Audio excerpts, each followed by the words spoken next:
অগাস্টের ২০ তারিখে presidential election নিয়ে সবাই ব্যস্ত, যেখানে মির্জা ফখরুল ইসলাম প্রেসিডেন্ট হবে এখন বোঝাই যাচ্ছে। কিন্তু প্রশ্ন হচ্ছে যে সেই ঠাকুরগাঁও ১ আসনে কে হবেন নূতন এমপি বা বাই ইলেকশনে কে যাবে। তবে এর মধ্যে হিরো আলম ঘোষণা দিয়েছে স্বতন্ত্র হিসাবে ওখানে সংসদে নির্বাচন করবেন। তো সেটা একটা মজার খবর। তবে সিরিয়াস নোট হচ্ছে যে ঠাকুরগাঁও ১ আসন হচ্ছে বিএনপির বড় ঘাঁটি। মির্জা ফখরুল ইসলাম অনেক ৮০,০০০ ভোটে জয়লাভ করেছিল সেই সময়। উনি বোধহয় ২ লাখ কত হাজার ভোট পেয়েছেন।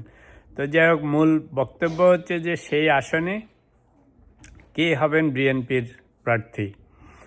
তো সোশ্যাল মিডিয়া কিংবা আমি নিজেও দু একবার বলেছিলাম যে ব্যারিস্টার জাইমা রহমানকে ওখানে উপনির্বাচনে অংশগ্রহণ করালে হয়তো দেশ এবং সংসদ উপকৃত হতো।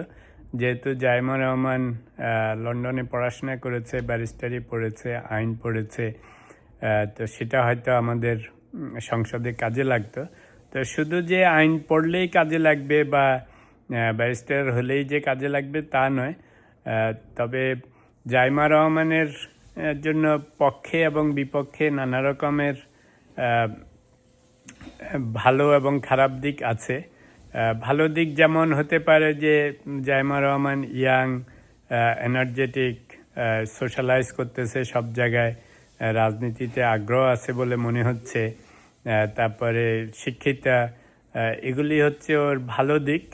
যদি উপনির্বাচনে এমপি বানিয়ে দেয়া হয়, যেহেতু বাংলাদেশে এখন তরুণদেরই রাজত্ব চলতেছে, তো সেই তরুণদের মধ্যে যদি জাইমা রহমানও এসে জোটে তাহলে ভালোই হতো আমার মনে হয়। কারণ এনসিপিতে তো এখন সবই তরুণ নেতা, তো ফলে তরুণ হিসাবে রাজনৈতিক অভিজ্ঞতা নাই এটা বলাটা ঠিক হবে না।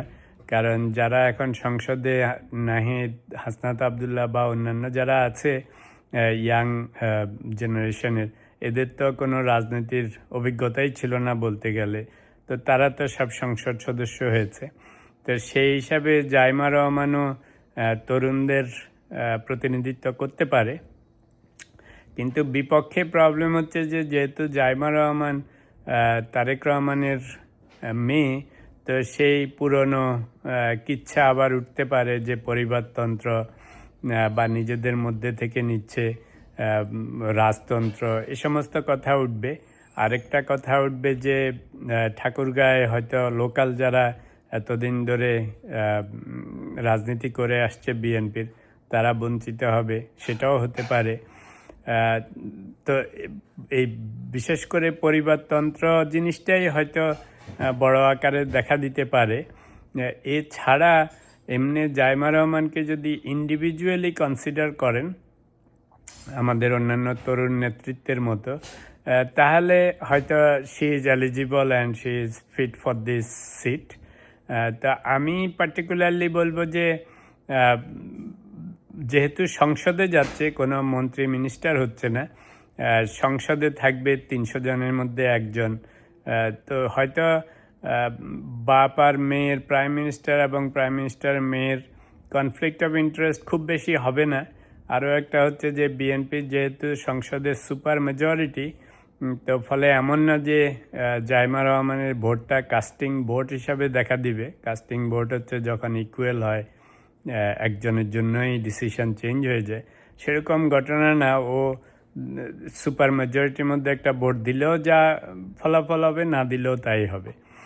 তো জিনিসটার পক্ষে বিপক্ষে দুটোই আছে। তবে যেহেতু জাইমা রহমানের রাজনীতিতে ইন্টারেস্ট আছে, ইদানিং গত ৬ মাসে সাংঘাতিক সোশ্যালাইজ করতেছে, বাবার সাথে সব জায়গায় যাচ্ছে এবং মোটামুটি সবার কাছে গ্রহণযোগ্য এবং সাবলীল এবং শিক্ষিতা এবং সুন্দরী এবং ইয়াং, তো সব মিলে মনে হচ্ছে এরকম একটা রাইজিং স্টারকে একটু চান্স দেয়া হয়তো বাংলাদেশের জন্য ভালোই হবে। সংবিধানের আর্টিকেল 123(4) বলেছে যে যেদিন থেকে সিট খালি হয়, অর্থাৎ প্রেসিডেন্ট যেদিন শপথ গ্রহণ করেন সেই দিন থেকে সিট খালি হবে এবং সেদিন থেকে 90 দিনের মধ্যে বাই ইলেকশন হতে হবে। তো এখন প্রশ্ন হচ্ছে যে বিড়ালের গলায় ঘণ্টা বাঁধবে কে, এটা একটা কথা। কারণ তারেক রহমান হয়তো নিজে বলবেন না যে জাইমা রহমানকে ক্যান্ডিডেট বানিয়ে দেন, কেউ একজনকে প্রপোজ করতে হবে। তো সেই প্রপোজালটা বিএনপির যারা নীতি নির্ধারক ওনারা বলবেন কি না সেটা একটা কথা। ওনারা না বললে জাইমা রহমান ইন্টারেস্ট দেখাবে কিনা সেটাও একটা কথা। বাংলাদেশে এরকম ঘটনা ঘটেছে। এরশাদের আমলে রওশন এরশাদ দলের মধ্যে ছিল বড় লিডারশিপ রোলে। শেখ হাসিনার সময় জয় নানা রকম কর্মকাণ্ডে অংশগ্রহণ করেছিল। So it's not unheard of যে একেবারে সব কিছু নষ্ট হয়ে যাবে।